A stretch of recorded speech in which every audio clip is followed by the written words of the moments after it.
Okay, now we enter part two on this. The footage we were watching, outriggers and so on, I come to find out this outrigger here that they've got is actually something for tourists that they get on. It's a big old square. It's like 40 foot by 30 foot or whatever they allow you to hang out on. There's all these other people that are helping to make it happen. But, you're able to go out and go off like Maui and stuff. And I don't know if you go between two islands or whatever, and one goes here, one goes there, then tourists get on and go back. Is it a ferry type idea? I don't know, but it looks like it's touristy, so you can watch it go here. But in this, we're talking about how does maritime things go, and that happened a long time ago, and people have evolved since then. That's the comment that was made for the X-Men movie or whatever, but in reality, whenever you think about that concept and the reality of science and the way that it goes, a lot of people have evolved since then, and things have changed. Even from 30,000 years ago, things have changed and evolved a little bit. It's micro happening now as we go. To some people, other people have been hybrided more recently to a point that it's rapidly happening to them on a galactic type of scale. We'll get into that shortly, but so there are different things going on. In other words, there's not a blanket for like, this is what's going on. And a lot of science looks that way at some of its earliest points all the way up through now. But that's because they're the Caucasian scientists that have got all this going on and what they're finding. It's from their point of view necessarily, but they are looking at it in a worldview. Here are some of those points. And what's crazy about this is that some of these points are, of course, attached to Neanderthals and Cro Magnon type of men. But there are others that have been found here in other digs that show that, well, this can't be Neanderthal. Unless we're going to pull off that they had an interjection right in here and just recently they taught them how to do it right before they died off as a people, or all kinds of other thoughts that might go along with that. And of course, that's just this one site in Crete where it's been found. But as we've discussed, there are a few other places where you can talk about this, and a few other island places that they have, that are much like this, where you can see that there are other finds that have been found, and they correlate with these same people. And it surrounds them. And if the ocean was not at its upper point now, like it is, but was at its lower point, there'd be a lot of places in between. One easy way to explain that and to show that was that Bob Ballard, the guy that found the Titanic and all that, he went over in here trying to find a shipwreck that they found from the Battle of Tripoli or whatever. And in doing so, they fired up the thing and just kind of started going over the area somewhat near it, but know that they were off and they'd run into it, just like the Titanic type situation, but we're not going to start with it just behind us, possibly. So they turn it on and they end up finding a stone circle, which looks like Stonehenge somewhat. Only thing is that the shelf that's down there that would have been exposed, of course, at a low ice. But then again, now we're looking back into the edge of the last ice age. We've talked about how there are a few of those Stonehenge type objects that are much older than Stonehenge. It's quite dramatic, but look at Göbekli Tepe. It's around the age we're talking about, and there are like a projected 35 to 50 of these Stonehenge circles that are in this place too. Got a video on that Bob Ballard thing, and it shows it too, and he's just like, yo, you never know what you're going to find, and he was just giving a presentation to some kids at a college. But just whipping that information out, and the fact that he knows at the depth that it shows right there on the meter there, that could only be exposed at the height of the last ice age, which is more remarkable than people want to give credit to as to when certain things were happening. But I want to say again, that's not the oldest or earliest or whenever it first happened. So let's look at some sizes we have ongoing here, because these islands were found to go off there, and it's about 25, 26 miles from there. And no matter how much water you take out of the ocean at the lowest point that we've been experienced to in the last few million years, then these places don't connect by land, and it actually takes somebody to go to the top one, which is an easy jump from the one just above, which is a jump from the other ones just above, which is mainland. And so you can jump down this way, is I guess what we're looking at, or you could go the other way, but either way it's 25 or 26 miles. I don't know how good of a swimmer you are. I got a swimming merit badge whenever I was in Scouts, and you had to swim a mile. It was the mile swim. I don't know if anybody's been a scout. Answer up, troops.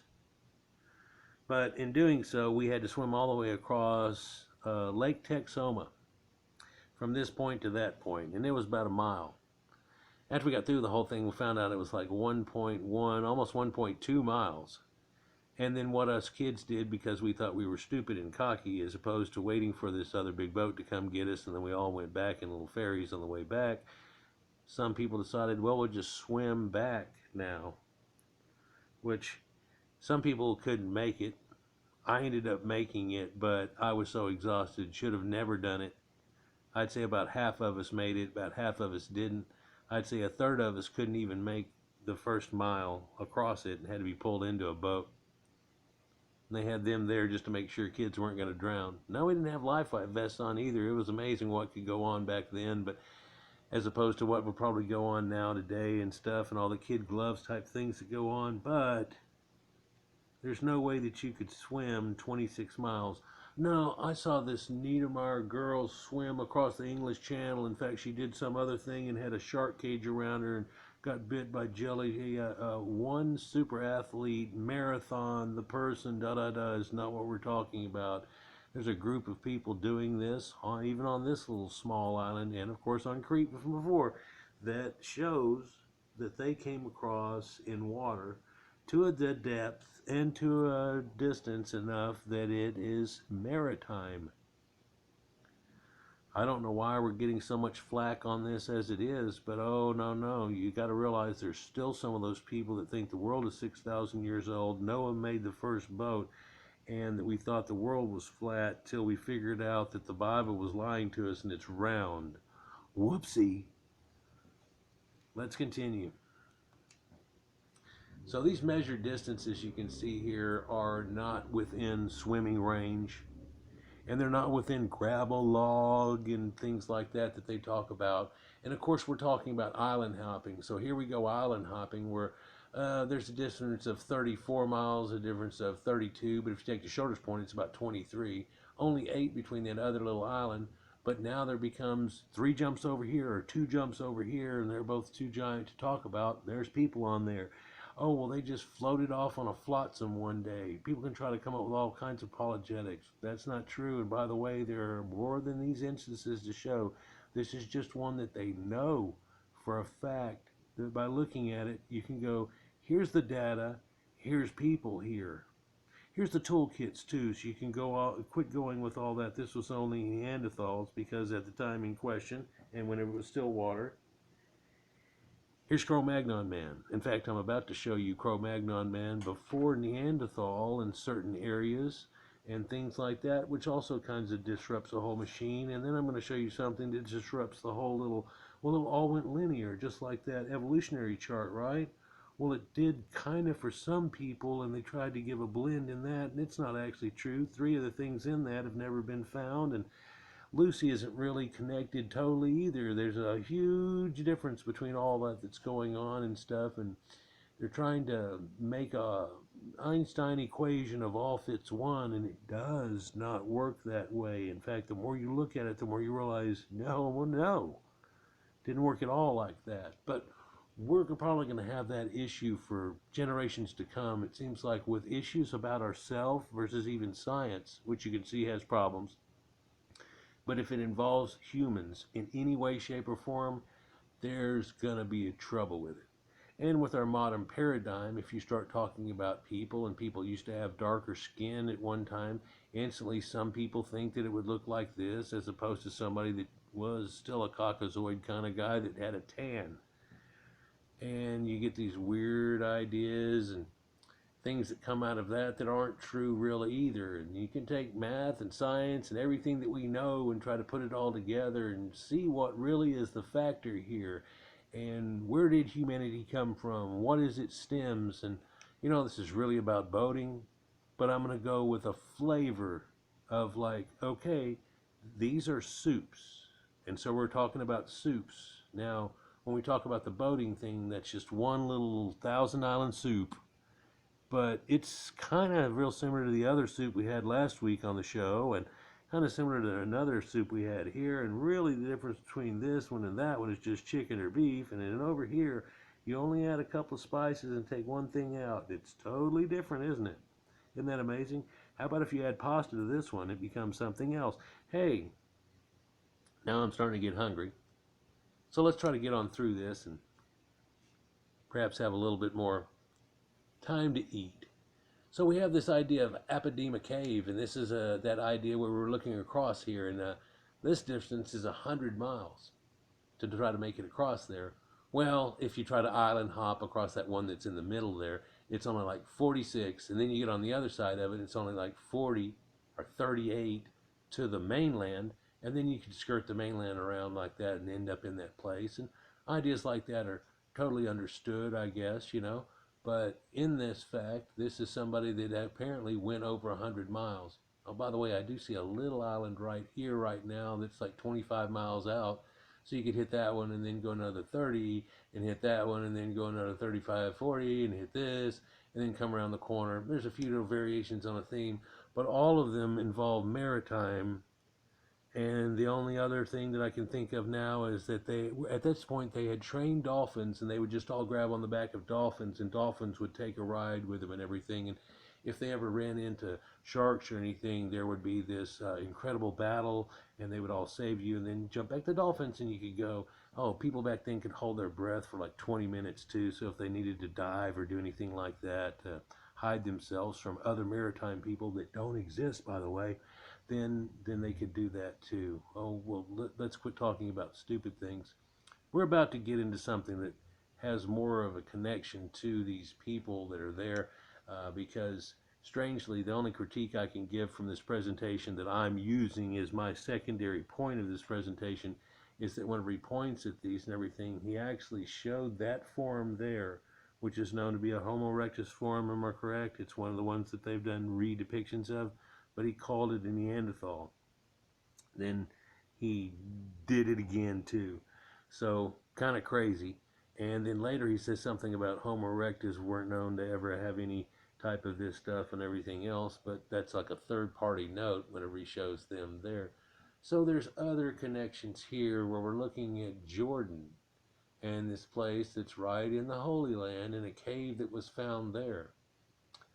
And this distance here from the island to here is 173 miles. And Cyprus is out here all along too. But just even these little islands that are out here, not attached. Up in this Gulf area that's up here, that's shallower and therefore got exposed primarily not and had this weird lake kind of thing built into it as opposed to what this big blotch is now. And some of the islands were connected, but then there's other things that are no connection. And then you'd have to deduce that if you find people on it, that would have to verify that there was some type of maritime activity happening. Where can we find that at? Right here in front of us. The information's there. On this island here that we were just looking at from a little different view here, the closest island, 24 miles again out. You got to hiccup, and then you hit the mainland up in the top left-hand corner going across. And of course, this one over here to the right, this is Olympus and stuff that's going in here, showing there, and Heraklion, Hera, and City of the Sun, all those type of things. But it's right here that's on it. And so how did they ever reach that island in the first place? Well, we know later all those people were. Well, how did the Greeks get there? Thousands of years were they there, and all these things. So the whole idea of a Noah was maybe the first boatman or anything along that idea, or that there weren't giant boats already being built at that time is a farce. But I think the multiplier upon the farce is the idea that right in there is the starting of boating, right? No, there's cave pictures where it shows people with boats like we talked about earlier, but I could go through the trouble of finding you about 60 pictures of people carrying boats. And it's prehistoric to this time. A lot of them date to the last ice age or before, and everybody's real conspicuous about what they say about that because they don't know if it's 10, 20, or 30,000 years old or more. There's not much that'll indicate or give it to them. If they could find some soot right there or a burnt piece of something, yeah, well, can they infer that that's from the people that did that? It's possible. They might even try to connect it off there. Is that the fact of it? No, not necessarily true.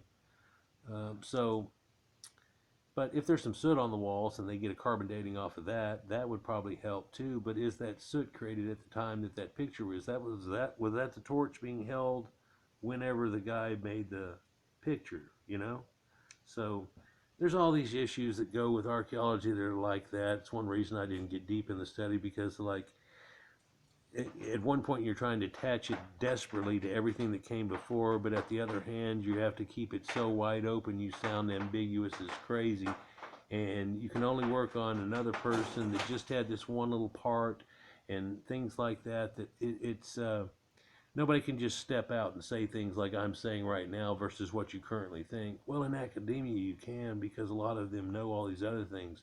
So standing up here, I could just easily throw in these papers and these mentions here as we go, and that's just IBIDs, and we're cool as hell. And it's peer reviewed, and what do you think about it? And clap, clap, clap at the end.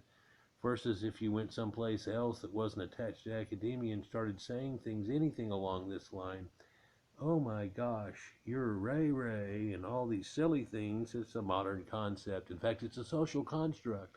Ha, ha, ha. Or the idea that it's supposed to be bad to be different than each other or anything else. Or to point it out. Hey, that's cool. I like this about you. No, you can't have any of that. Well, what if they don't like something about you?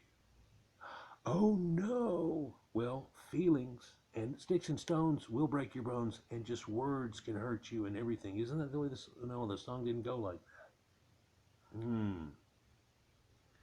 Epidemia cave fossils provide earliest evidence of Homo sapiens in Eurasia.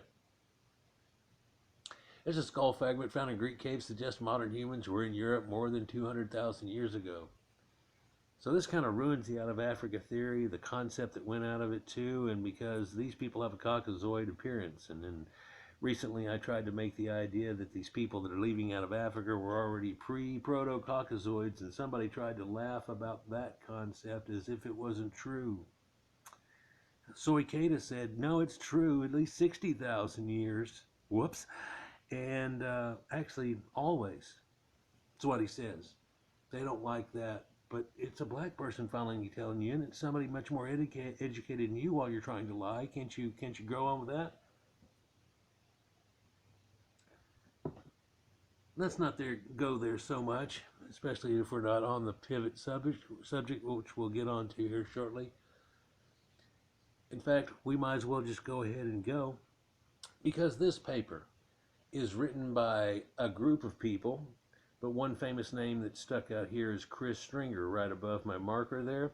And Chris Stringer is a famous archaeologist. It's actually a good thing if you have him added onto your paper, just like it would be for all kinds of other people that are considered to be somewhat the tops of their field. Although there are thousands involved, he's one of those guys with a name and so on, and really knows what the hell he's talking about, and has no problem speaking about issues, but he will have somewhat guarded speech whenever he does it because of people's sensitivity somewhat nowadays. And I think what we're going to do is we're going to see a little presentation by him. Hold on while I boot that up here. This is a replica of a skull from Nigeria, and it was dug up in 1965 by Thurston Shaw and his team, an archaeologist. It is about 13,000 years old. And my colleague Katerina Havati used a new technique of digitizing the surface of the skull in 1972. And she found, as I did, that it does not look like recent African material. So here we've got a recent African skull, and here's the skull from Iwo Eleru in Nigeria. You can see that this skull is much longer, it's much lower. And all in all, it's got a much more what we could call primitive appearance, even though it's only 13,000 years old.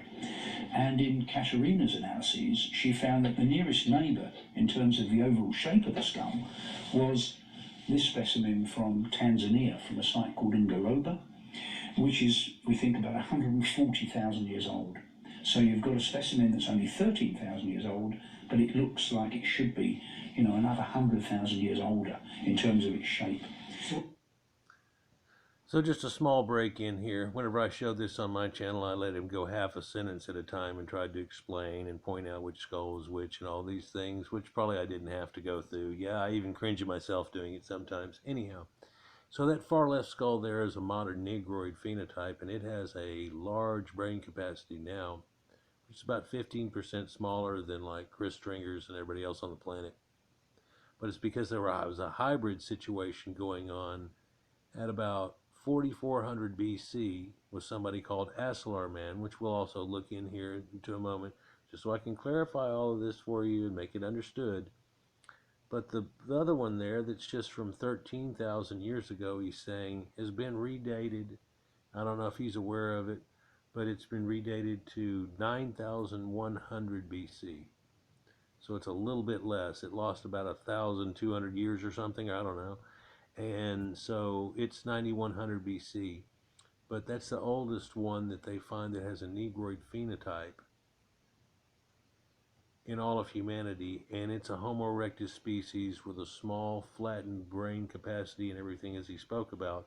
But the thing that it looks closest to is another Homo erectus species that's been found in Tanzania that's 140,000 years ago. Now here's an oddity. It's all supposed to go in linear. So there's Homo erectus, and then there's Neanderthal, and these things come out of it, and then there's Homo sapiens, and then he evolves into his modern form, right? No. Here we have Homo sapiens at 325,000 BC, already existing as a modern human, but as far as Negroids go, they're still the Homo erectus species up until 4400 BC. The odd thing there is that we know now, due to their haplogroup, which matches up to Eurasian type people with E1B1, that's where it came from, and it was preferred because, of course, they have a larger brain capacity and everything that goes along with it. And they ended up taking over basically everybody, and, well, not everybody, but a large contingent, would you say, of Congoids or Bantu have E1B1 genetics, and it's through something like that. Now, he asks Chris right here, so what does that mean, because that seems odd. Homo erectus still alive at 4400 BC and now a hybrid. What does that mean? What's going on? So this suggests that human evolution in Africa was more complex, that the transition to modern humans was not a straight kind of transition and then a cut-off. The archaic humans did not necessarily die away once they'd given rise to modern humans. They may have been living in some parts of Africa alongside, in a sense, their descendants, and perhaps exchanging genes with them. Just as Neanderthals seem to have interbred with people outside of Africa, archaic humans in Africa could have been interbreeding with modern humans inside of Africa, and this skull may show a reflection of that interbreeding between archaic and modern humans.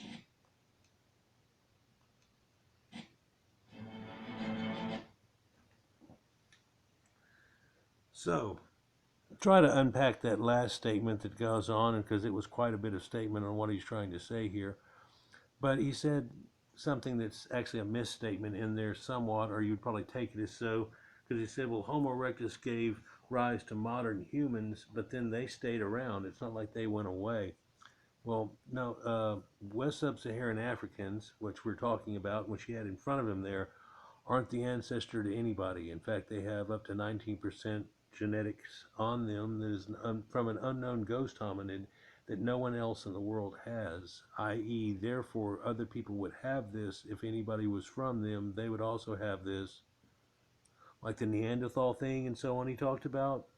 Therefore, this isn't one that was involved with any of it. In fact, the reason they weren't, or not the reason, the truth of showing that they weren't ever involved with any of this or the switching of genes is the fact of that middle skull that he showed, and there's still actually a Homo erectus form right there at Iru, which only dates to 9100 BC, but they have found other skulls too, people. If you look this up, or we'll look up Acellar Man, they might even say it. That changes all the time. Somebody interjects something new. And Afrocentric that has some type of credentials will try to throw something on there, but quickly it gets refuted or thrown off, and so it switches a little bit. Maybe we'll try to look at what's the British version of the encyclopedia and see if we can get a little bit more grasp on by using both of those as to what's done in a round form or overall, or from two different views gives us one overall view or something along that lines. So let's look here. Here we're at Asalar Man. You can see the spelling that's over there. It's pretty easy to do, but if you want to look this up, you can just look it up at Wiki at Asalar Man. And that's this place. He's not named Asalar or anything there. That's near an area, and a lot of these archaeological finds are, of course, named near an area. And he's this man. He's Ngoroba Man. He's this, that, the other. He's this, that, and the other. Oh, lo and behold, they find out Ngoroba Man. That's actually a woman. Do they call it Ngoroba Woman? Yeah, then they call it Ngoroba Woman a lot of times. Sometimes they just leave the name because everybody knows that's Ngoroba Man. Secretly a woman. Figured it out much later. Or it's a female. Let's just go with that. So there's all these people down here at the bottom, and so these are different people that you can use for resources on showing these things. These are references of certain statements that are up above and so on, but Asalar Man is a later Stone Age skeleton discovered by Theodore Monad and Besnard in various sources. They claim one and the other. Now, I went into that in the other video. It doesn't really need to go to as to who had the major claim on it. They were together on the dig. The guy with the spade at the time doesn't change it. The massif is located near Issouk, which is now Kadal region of Mali. We talked about Mali and Queen Tenhanan, the Berbers, how they had gone into the Sahara somewhat and found a little oasis and built a site there that predates any others in the area by over 800 years. And the surrounding area too, so it's not just Mali because there really wasn't any borders at that time. But so Asalar specimen is dated around 6400 BP. Now you're going to find they use that BP, and so that's supposed to seem like it's longer, because if they said 4400 BC like I'm saying, and everybody understands that, that doesn't seem as a big a number. But before present, and because we're over the year 2000, all you got to do is take 2000 off of it and bingo, then you can go BC. But that number's slowly deviating off to closer to 3000. Here we go. We're only at 21 now, or 22, sorry, now, but we're fixing to hit 23, which is what I was going to say. Happy holidays to you all. Regardless of that, it's dated to 4400 BC. Photobomb cat. And making it no older than the Holocene. Well, the Holocene was the end of the last ice ages ending, so of course 6400 BC is a lot closer in time to us than 10,500 BC or something like that. In fact, if you look at the advancement of humanity over here in the Fertile Crescent and things that's going on, it's quite amazing what happens during that time in evolution, whereas that's not actually happening to these other people. In fact, there's an admixing event at 4400 BC, as they show here, that actually give them a vaulted cranium and they change somewhat, and that's quite recent. And so it's odd that they have Homo erectus alive all the way through all of that, all 325,000 years of modern humanity developing, and they experienced none of it, but then got some admix to put them in their state that they're at right now, is really the reality of the situation. So along with such fossils as Iwaliru, which is 11,000 BP, which has actually been redated at 9100 BC. So that's right at the same time. In fact, they gave that 100 years more. Only thing is, that's that small-brained hominid skull over there, and they're not going to want to go with that idea of reality. It's kind of weird, but it's okay for Caucasians to find out all of this and talk about Neanderthals and what made everybody else. But if you talk about a certain people, it seems to be a very delicate thing. And then, of course, they flinch and try to say it's racist for you to show me the truth. Recently, I've noticed that there's been claims that water is racist, math is racist, all science is racist. If you watch my video on Chief X's channel, they had a guy come on there that was trying to say science was created by white people, therefore, you know, there could be something else. It's a total different reality. We're in a fifth world matrix, and we was gangs. And it's just, it's sad to watch some of this happen sometimes in a modern day. But we're all going to have to come to grips with the reality of what this situation is. Only problem is your kids in school aren't getting taught anything that they know about it. This information up here, not the stuff that I'm saying on the side, ha. But any of this information up here. In fact, black people are never told about Astellar Man. You wouldn't believe how many I've enlightened to that idea that they admitted they never knew. I've only found a couple that ever did. So it's something that's kept from them somewhat, so reality's kept from them, versus the Caucasian version with Neanderthal and da-da-da and Denisov and wee all over the place. Because we accept it readily. We're like, oh, so that's how we became the spacemen, heralds of civilization that built everything around us. That's amazing. That's amazing. Whereas in the other people, they don't want they'd rather have the lie narrative that we're currently under than this reality, which is what all archaeology and reality actually shows us. There's nobody else. Believe me, they've looked hard to try to find something that they can virtue signal with and do all the other things that they do, and it is not there. In fact, this is verified. All this papers down at the bottom are all been source reviewed, peer reviewed, and this is the reality of the situation. Is somebody going to find someday, maybe it goes back 10, 11, 12,000 years? Is that possible? No, because, well, it may go with one. Oh, and so it started exactly here, and there might be some different dating from 4400 BC, but it shouldn't be much before, because all the other skeletons, and there's quite a few that they found, not just these few that they mentioned there, that are all Homo erectus forms. So this is what that was. Well, yeah, they have that nasal slit. This is a negroid phenotype. It's just a Homo erectus negroid, and then, yeah, but then they don't want to show this because of feelings and the current narrative. I find it I find it a lot disgusting that we can't talk about reality. We can talk about every creature on the planet and how much different a dog is than a wolf and really pin that out. But you sure as hell can't pin out the fact that us humans are any different than each other. In fact, the current narrative is there's no difference. Some of them have really pushed this issue that the only difference is skin color, and that's like fifth on the list, people. And is it okay? It's okay. Is it okay? Can we go on? There's people in India too. This is not just about black people, but hey, this late hominid situation was going on quite a few places. Yeah, but there were already a people that were the most advanced on the planet, and it perpetuated for a long period of time here. So people had different experiences, and we're talking about in the tens of thousands of years, and to some of them hundreds of thousands of years so far that we know. And it could only really get a little farther. It can't get less. So let's continue here.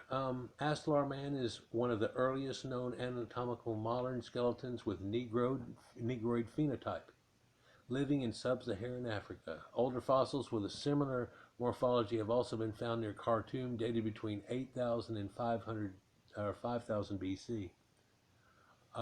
So 8,000, 5,000 BC, 5,000 BC versus 4,400.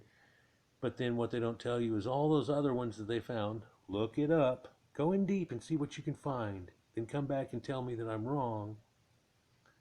All those fossils they find other than that are small brain hominid Homo erectus forms still. There's not one of them with a big brain. There's not one of them that's considered the modern form that you see today of any people. Therefore, that's kind of a misstatement given there. Well, there's some extras all the way in Khartoum, and so they try to stretch it out. And they feel like they can stretch it out 5, maybe as much as 8, and everybody's going to be happy with that, whenever we're also staring at the corner over here at 325,000 BC. Well, what is that? That's Homo sapiens. Oh, is Homo sapiens modern humans? Now it is. In fact, you'll find that Homo erectus and even things like Lucy, I've even heard some spoutings of, that they're human because they're attached to us somehow. Remember in the first part I talked about Homo sapiens, how they figured out there was Homo sapiens and there was a modern human to come out of that. So people were noting extreme differences all along through this. But did you know that there's a couple of steps of this whole 100,000s of years that go on that end up making to a different person to a different person? Then you find out, well, in the Wayback Machine, here's one that never changed, like Land of the Lost. Want to hear something crazy? The next thing they try to do is mention cheek anti-diop. I don't know why his name would be any publication, and much less wiki that some people are supposed to look at, unless it's there just to try to get a freak out. But watch what he says. Woo. Due to there being no specific publication or reference found in and among existing academic literature beyond simple mention, cheap anti-diop, which provides contextual explanation for the dating of Aslarman, remains at 6,390, as well as the absence of data on the femur used to generate the data in degree of error that 1960s era carbon-14 dating methods could possibly produce. The date of 6,390 BP provided by Aslarman regarded as the meriting caution and consideration and use. In other words, they've double, triple checked it, and then with Diop coming out, they quadra checked it, and they've got it down to a 10-year span of not even being 6,400 BP or 4,400 BC, like I said, but they took 10 years off of it. So now you're not even 4,400 BC, you're 4,390.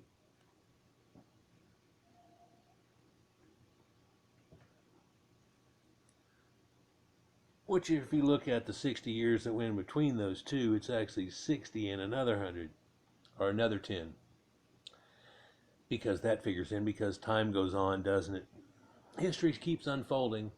Isn't it amazing? So, again, here we are at the idea of Aslarman and how that's different than any people. By the way, Homo erectus, if you want to look up, you'll never find that it ever had any boating, any writing, any pictures, any drawing, anything whatsoever. In fact, the big thing is that the couple of sites, it looked like they were tending fire. Whereas we thought fire came from these people much later. They may have actually made fire, but it's not ready. Like they may have caught something on fire and then used it for a while, but it doesn't look like they were making fire. Someone down in the comments, prove me wrong. But that also doesn't prove anything of this other situation here or anything else that comes out of the lies that come from misbelief in the reality of the way that it actually happened. So if we can, let's go back to boating.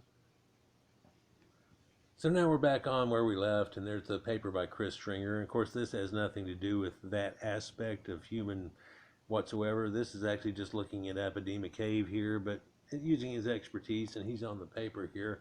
And it shows these fossils that are in Eurasia, and they go back more than 200,000 years ago. So if we didn't have that Jebel Irud 325,000 year dating on it, and we only had the around 200,000 year dating from the East Africa, then this would actually blow that out of the water, and people would be going crazy trying to figure out which one was before which one, and if they came in or out, or what happened. Oh my gosh, you know. And so as we see, just like this picture that's shown here, this whole idea of out of Africa crumbles like hell. And one thing that it never meant, by the way, it never meant out of black people. Whether you want to say, well, we all come from Homo erectus. The Homo erectus splays into quite a bit different forms, and due to the admix that they have that no one else has, this ghost hominid up to 19% still to this day that no one else on earth has, it kind of shows you the idea that whoever we did come from, it had nothing to do with them because they have this thing that no one else has. It's kind of like the Neanderthal thing working in reverse. They had this, we had that. Same? Definitely not. Here, I breed this dog with this kind, I end it with that. I breed this with that. Well, they're all just dogs. Well, some of these things we're looking at are different than just saying, he's a little smaller than this one. Look, he's got curly hair. Oh, look this, that, look this, that, you know. We can try to say and try to find as much common ground as we can as we want to, as people try to destroy the idea of there actually being different races of people, which is still valid to this day and will be for the end of humanity, even though people may not try to refer to it anymore. And the reason people would be starting to kind of that going away and getting closer together is from admix. And by hybridization, you get something that's kind of 50-50 and not itself anymore. All of the population of Africa all has admixed. There's not one that's not been admixed out of that situation where they went from smaller brain hominids to a larger brain hominid. If I'm not mistaken, this may be the Jebel skull, or it may be one of the ones at the place that he's talking about involved, but they kind of look very similar to each other, and there's no reason that they shouldn't.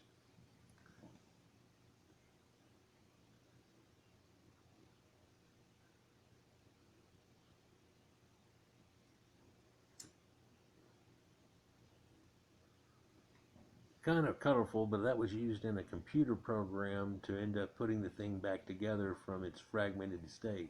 The arches of the skull to end up making it smooth like it originally was, and so on.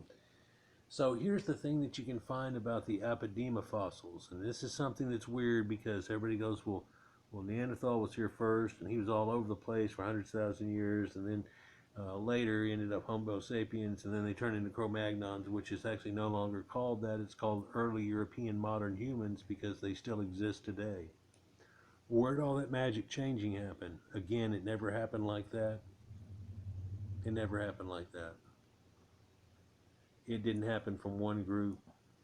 Believe it or not, somebody's looked into the fact and they say, the closest relation to we have each other is either 2.2 million years ago, or it could be from a similar thing that comes from down that line and ranging from about 5 to 7 million years ago. So were we exactly all the same people even recently? No. In fact, the convergence is happening in a modern day, but that's happening due to admix. Just to say this straight out, just because a black person lives in Baltimore, gets some snow around him, seasonal changes, and a little less sun is not going to make him not tanned as much because he's stuck in that, and he's sure not going to evolve into Caucasianish type people with that phenotype. That's going to happen because they're highly admixed, and they're going to keep breeding with each other, and that's going to pop out. And as it does, it seems to be a little more preferred by their own people. So CT scanning and virtual reconstruction ends up showing this skull, and that's the one we were looking at. And yeah, I was right. It's the one that he's got, not the one that's in Jebel Arud, but it looks the same. And it's Homo sapiens. And it's in Apodema cave. But, I'm wrong again. There's Apodema 1 and Apodema 2. This is what's being shown here. I'm sorry. So let's get into the idea and see the difference. There's new analysis that's been done on these. Detailed description of measurements, comparative 3D shape and analysis, new U-series dates, collaboration between the University of Tübingen, University of Athens Medical School, American School of Classical Studies in Athens, Natural History Museum, and Griffith University.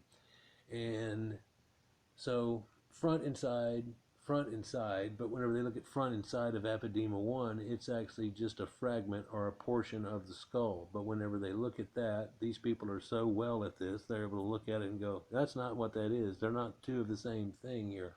One of them is Homo erectus and the other, or Homo sapiens, and the other one is Homo neanderthalensis. So here's a Neanderthal, and here's a modern human that are both on that island.